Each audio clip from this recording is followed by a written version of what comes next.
Hello everybody, this is Berserk here, and I'm just trying to showcase some cards you can use to troll your friends, or maybe competitors. I do not know. I do not care. I just wish to show you ways to be a troll. Obviously, we'll start with morphing jars. These little buggers are almost always not a friendly thing to flip over. First off, you will have to discard your entire hand, but each player gets 5 cards, so not a bad trade, but it is limited down to 1, and still an ultra rare, despite how old it is. That should tell you how effective it can be in almost any deck, especially when you're a pretty card-hungry deck. When you have no cards, and you don't care if the opponent has none or a lot, you just want 5 cards. But then there's Morphing Jar for those opponents who just love to summon, and summon, whether it's special, synchro, XYZ, but summon. This little guy, when he's flipped over, will make your opponent have to put all those fancy cards back to the deck and draw. And if he's drawing spell or trap cards instead of monsters, they go to the grave until he draws the exact number of monster cards that he had to put back from the field to his deck or extra deck. So let's say he had 3. Well, he has to draw 3 monsters, and any spell and trap between those are gone. So it is a very good card for milling and just clearing the field. They do get to summon the lower level monsters though, but most of the time people have a pretty lopsided power deck, so they only need certain cards to pull off a huge chain. If you don't like that, there are barrier statues. These cards let you special summon your very niche deck, because they are neither player can special summon monsters except dark, water, fire, wind, earth, and light. Any of your choice. They are not particularly powerful. They're 1,000. So they're not too hard to get off the field for your opponent, but it does slow them down quite a bit. And as long as you have control of the field, it's not a real much of a problem. Especially if you combine it with Swords of Revealing Light. You literally have 3 turns to mess with your opponent, build your field, and do what you want. Personally, I would like to recommend the Wind Statue for new Armed Dragon users out there. Pretty nice. I know I haven't gotten it just yet because I don't play enough. As I said, this is more or less for people who just play casually and aren't trying to be very competitive there. Because if you're wanting to be competitive, this isn't for you. You're not here to troll. Or maybe you just want to have a troll deck. So I don't know. It's up to you. If those statues don't tickle your fancy, we can move on to this little rock dino. Oh, sorry, I gotta catch my breath. Destroy all. When this card is flipped face up, destroy all special summon monsters on the field. Neither player can special summon monsters. So this can affect you too, which is a drawback, but it mainly affects, guess what? Almost everybody else who special summons. Because not only is this guy going to flip face up, destroy all their stuff, and probably survive, assuming the guy attacking is a special summon monster, but he will prevent them from doing any more until he's also destroyed. Similar to the barrier statues, except there's no exceptions, because neither you or your opponent or any special type get past. Then we go on to Vanity Fiend. He is an okay card. Requires 1 tribute because you cannot special summon these guys. Neither player can special summon monsters. Self-explanatory. There's a more powerful version, Vanity Ruler, who only targets the opponent, so you can still special summon monsters if you so choose. My personal favorite is actually this guy, Majesty's Fiend. Cannot be special summoned, of course, but neither player can activate monster effects. Why would you like this guy? Well, as long as you got a good beat stick, you don't need effects. So just have this guy on the field and make sure your opponent can't summon anything. Tribute, set, anything. Because this guy is actually kind of all these drains cards in one. And yes, I'm pretty sure you've all seen this card. All you competitive sweats. It is skill drain, your worst nightmare. It is a very, very nice card in my opinion. Honestly, when I put this card in, when I saw it, I put it in about 3 of my decks, and each one of them just skyrocketed in success, to be honest, because a lot of the opponents only have effect monster cards. Sure, you have to pay 1,000 life points, but the benefit is basically the same thing as Majesty's Fiend. All face-up monsters, while they are face-up on the field, cannot negate all their effects. This is nice. It does have a semi-weakness. They have to be face-up for one, which isn't too big of a deal because they have to be flip face-up to activate most of the time, so, you know, there's that. But it doesn't cover the graveyard or the hand. That's where its brothers come in. Soul Drain. This one targets the graveyard and banish zone as well. Monsters cannot activate their effects, which is pretty okay. There are definitely a couple of decks out there that rely heavily on the graveyard, like let's say Sky Strikers. Sky Strikers, this would prevent them from doing their field effects, but this would not stop them from doing their graveyard effects. This guy will. And then there's also Mind Drain, which could stop. Either player can activate effect monsters in the hand, like a Karibo, a Blossom, or a Golden Ladybug, or Maxi, just anything that activates from the hand. More niche, that's why it's only a rare. This guy is a super rare, and so is this.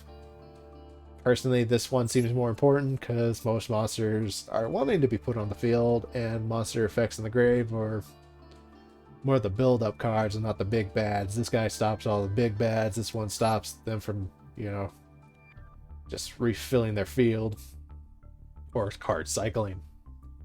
If you don't want to go down the route to deal with the graveyard with Soul Drain, you can just make the graveyard non-existent with Dimensional Fissure, one of my favorites. Any monster sent to the graveyard is banished instead. This card has pissed a lot of people off because they're like, oh, I'll use Monster Reborn. No, you will not. Or maybe, as I said, Skyscrapers. One of my friends uses that deck.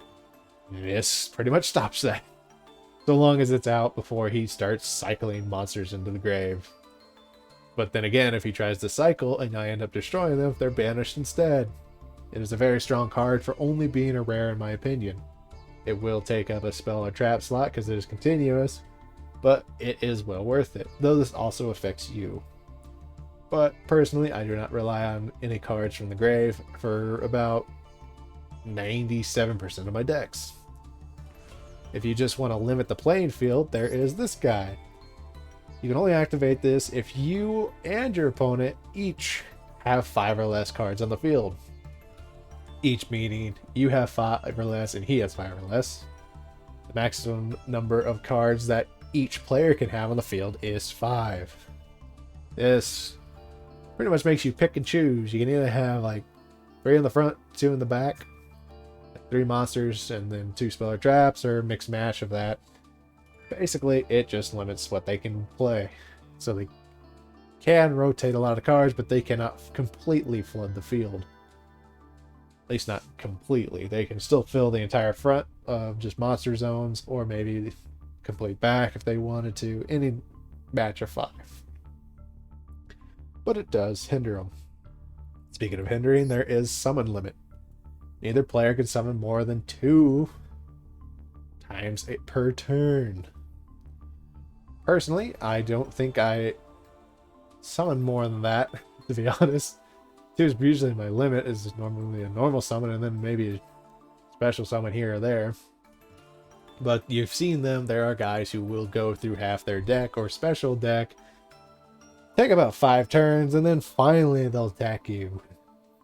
And then they gotta go through another rotation once it comes to their main phase 2.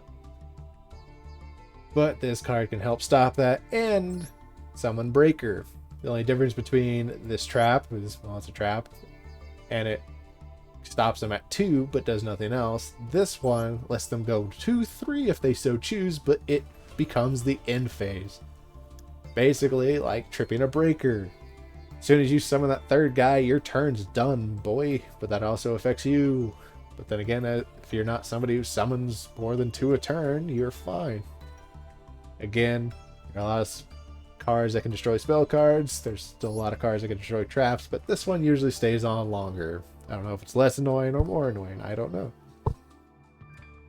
Then we got Vanity's Emptiness, which is an ultra rare and restricted to 1.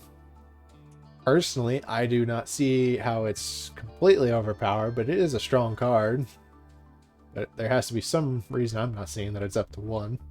Neither player can special summon monsters. If this card is sent from the deck, if a card, not this card, sorry, if a card is sent from the deck or field to the graveyard, destroy this card. That is not too hard to destroy this guy, especially if they're just, you know, summon cycling.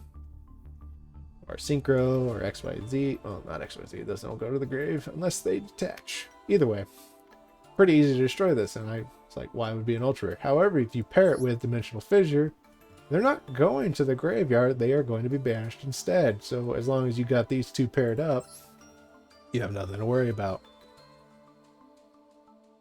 And I believe, oh no, there are a couple more. There is extranet.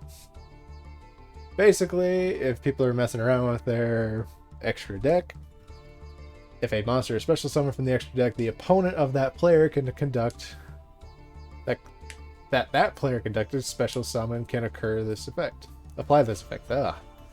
Draw 1 card. So basically, it works both ways. You summon from your extra deck, your opponent gets a card. They summon from an extra deck, you get a card.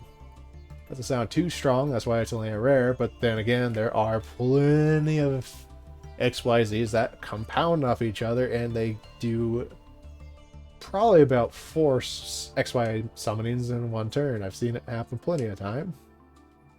So this could let you get a fistful of cards for your troubles. Speaking of troubles, you can just swap a creature, since Change of Heart isn't allowed right now. Each player chooses 1 monster they control and switch control of those monsters with each other. You know that big bad your friend just spent 3 minutes pulling out? I don't know what it is. Maybe it's a really high level synchro. Maybe it's a really big level monster, or link monster, sorry. Like a link 4. Ooh. And then you just summon, well, whatever. And then you just steal the card. Now, you do have to do a little prep work because you get to choose and he gets to choose which card are swapped. Like, you choose your card, he chooses his card. But if you narrow it down the field to where he's only got the 1, very powerful play. That's why it's a super rare. And we also have Dark Sanctuary. Its first ability is mainly just for the Destiny board, which is okay.